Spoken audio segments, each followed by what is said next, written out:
Hi guys, today we're moving on to lesson 1-6, multiplying and dividing real numbers. Our objective here is same as the last one, except now we're multiplying and dividing. Now we want to find the products and the quotients of real numbers. So the multiplying and dividing rules are much simpler than the adding and subtracting. They're exactly the same. So here's the multiplying rules. The product of two real numbers with different signs is negative, always. So here we have a positive times a negative, that's always going to be a negative. Here we have a negative times a positive, that's always going to be a negative. Now, that's different from adding and subtracting because here it doesn't matter whether, like in the first one, 2 times negative 3. The negative was on the bigger number. But then when we have over on the other one, negative 2 times 3, the negative was on the smaller number. That's what makes it different from the adding. It doesn't matter. A negative times a positive is always a negative. I can show you this.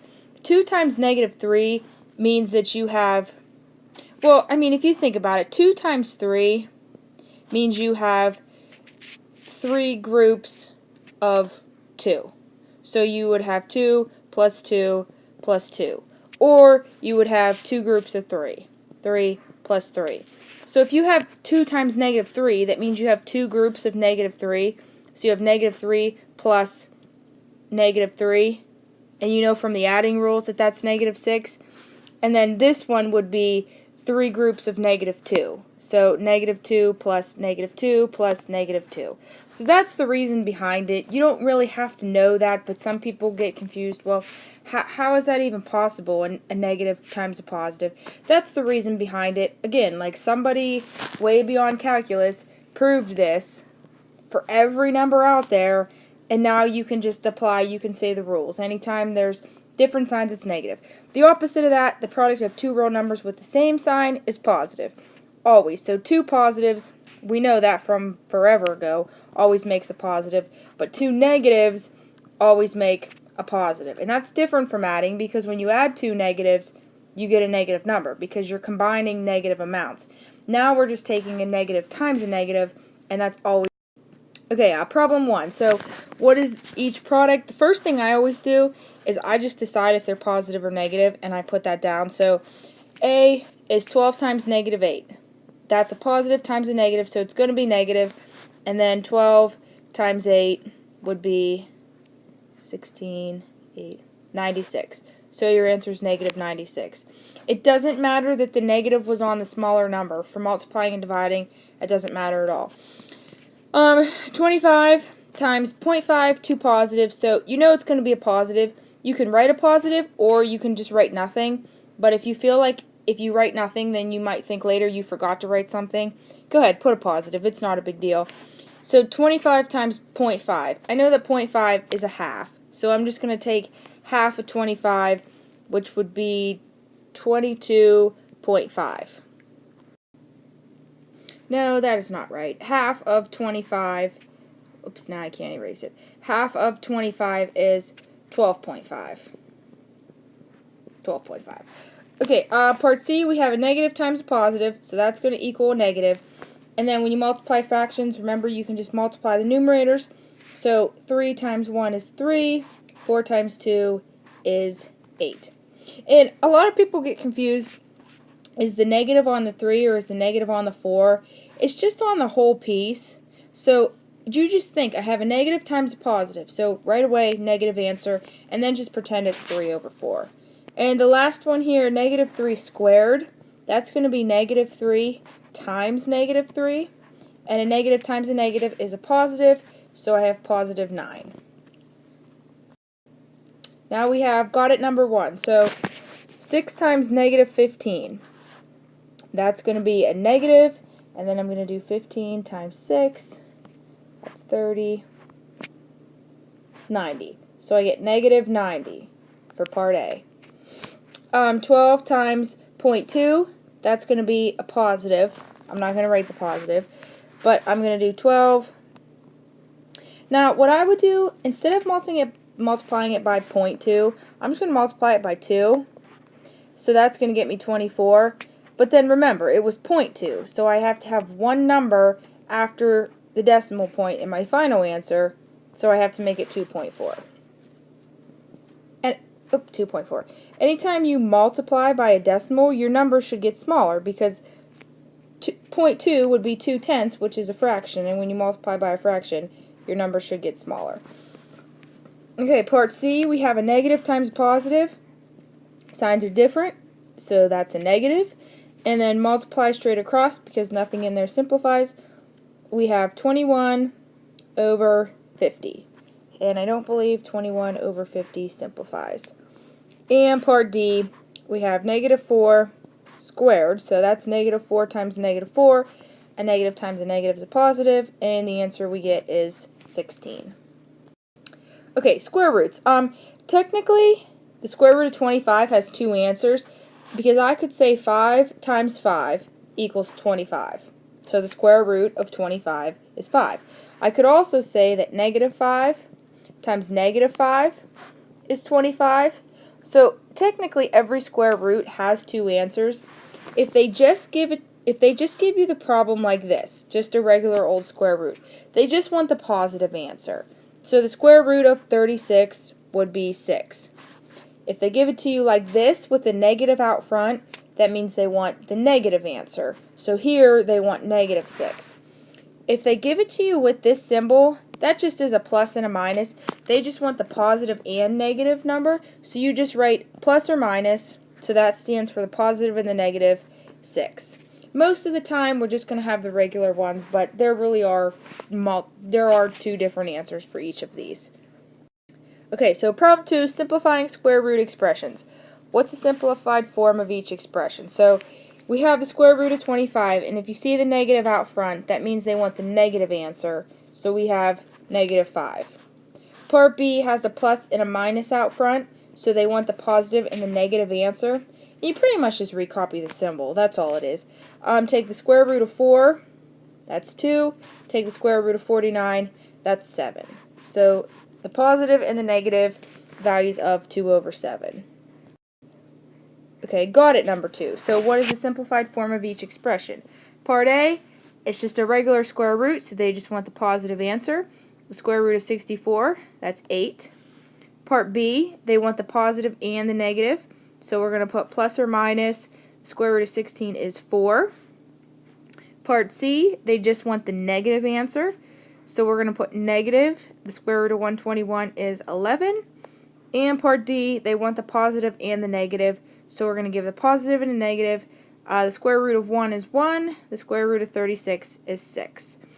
So the positive and negative value of 1 over 6. Now, you can't have a negative inside the square root. So if right here that negative was inside, if it was this, you can't have a negative square root because what number are you going to times by itself and get a negative answer? Well, that's never going to happen because it has to be the same number times itself, and a positive times a positive is always going to be a positive, and a negative times a negative is always going to be a positive. So this is going to come up later on, but just kind of remember this for later. You can't ever take the square root of a negative number, but when it's outside the square root symbol, outside, that's okay. That just means they want the negative value. Okay, two dividing rules. I told you they're the exact same as multiplying.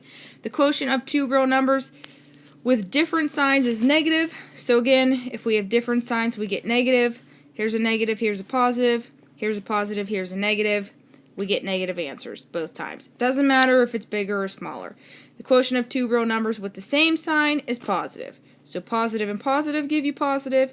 Negative and negative give you positive. Exactly the same as multiplying, except now you divide the numbers. This is important. You can't divide by 0, so anytime you have 0 divided by a number, the answer is 0.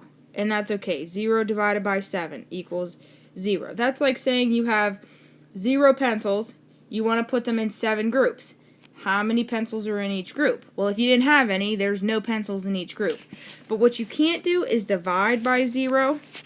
So if 0 is on the denominator, the answer isn't 0. People like to put 0. It's actually undefined, and we're going to talk more about undefined stuff. I'm just really introducing it now. You'll see when we graph things that are undefined, there's actually like no value there. So just remember that. You can have 0 on the top, but you can't divide by 0. And the answer is not 0. You would just say undefined. And we usually just abbreviate and just say UND. And that stands for undefined. Problem 3, dividing real numbers. So this is a skydiving example. A skydiver's elevation changes by negative 3,600 feet in 4 minutes after the parachute opens. And this one had a typo. I don't know. I put a slash. It was supposed to be a period. And then I forgot to capitalize the W. So we're working on our grammar here. Those two little lines under the W, that means capitalize that. See, you can tell Mr. Duran we worked on a little bit of writing here. What is the average change in the skydiver's elevation each minute? So if he goes negative 3,600 feet in 4 minutes, if we divide it, that'll figure out how much he goes per 1 minute. So 3,600 divided by 4, I just kind of think, and this would be easier if I was on the board, I could cover these up. Pretend these aren't here for a second and just do negative 36 divided by 4. That's going to be negative 9. And then pretend that they were there, so you just add the zeros back on. So what is the average change in the skydiver's elevation each minute? He's going down 900 feet. You could say per, or you could say every minute. So he's going down 900 feet every minute.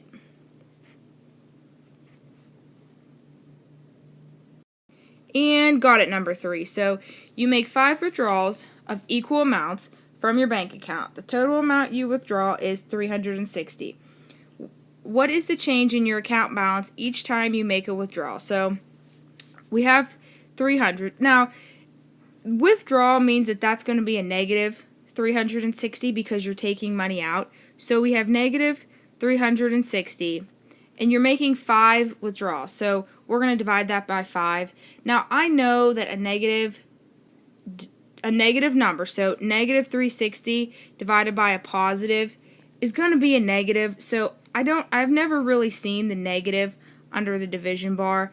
But just know that your final answer, so just write it as 360 and know that your final answer is going to be a negative number. So let's see. 5 goes into 36 7 times. 35. 1. 5 goes into 10 2 times. Okay, so what is the change in your account balance each time you make a withdrawal? You're going down. So if you were to write this in a sentence, I would say it is going down by $72 each time. So, and by saying it's going down is the same thing as saying negative 72. But because of how they worded the question, I wouldn't just say negative $72. And say that was my final answer, because that doesn't really answer the question. The account is going down by $72 each time is how you would want to answer that. And one more little part, because I know we already did dividing fractions, but they introduce it in the algebra book in this section. So this is a vocab word we should know, reciprocal.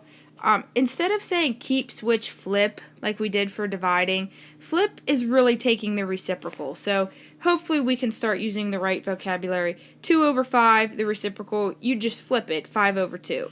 The reciprocal of 3 over 10 is 10 over 3. The reciprocal of 5, or any whole number, first thing you want to do is put that over 1, and then when you flip it, it would be 1 over 5. So they do have some dividing fractions here. It says, what's the value of x over y when x equals negative 3/4 and y equals negative 2 over 3? So you can write it like this, negative 3/4 divided by negative 2 over 3.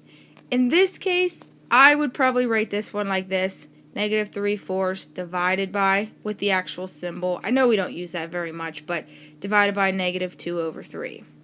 Now, the rule for dividing is you multiply by the reciprocal. So instead of saying keep, switch, flip, we want to use more algebra words. So we're going to multiply, so we change this to multiply in the reciprocal. So negative 3 over 2. And again, the negative's not on the 2, the negative's not on the 3, just the whole thing is negative. So I know I have 2 negatives. My answer is going to be a positive. And let's see, 3 times 3 is 9. 2 times 4 is 8, which is improper, so the mixed number is 1 1/8. So the rules apply for fractions, decimals, and integers. And last one, got it number 4. So part A is 3/4 divided by negative 5/2. So I already know my answer is going to be negative because it's a positive divided by a negative. So I'm going to multiply by the reciprocal, 3/4 times 2/5. This is easy to multiply, so I'm just going to do 3 times 2 is 6, 4 times 5 is 20. Those are both even. You can divide those both by 2, so divide them by 2, and I get 3/10. So my final answer is, remember, it's got to be negative 3/10 because we had a positive times a negative. Okay, so part B is 3/4 divided by negative 2/5 equivalent to negative on the outside, 3/4 divided by 2/5. Well, this was part A. So all you really have to think of is part A came out to be a negative number, right? Because 3/4 divided by 2/5 is going to equal 3/4 divided by 2/5 regardless. You just have to think, is this going to be a negative? And if they are, then they're the same.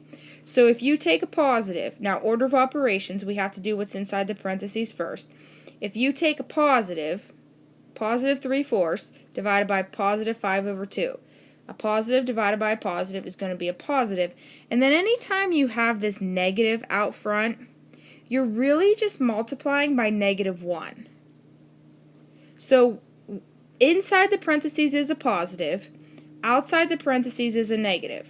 So a negative times a positive is always going to be a negative. So are they equivalent? Yeah. They're both going to equal 3/10, and if you do it without them in the grouping symbols, it's a negative. If you do it with them in the grouping symbols, it's also a negative. So yes.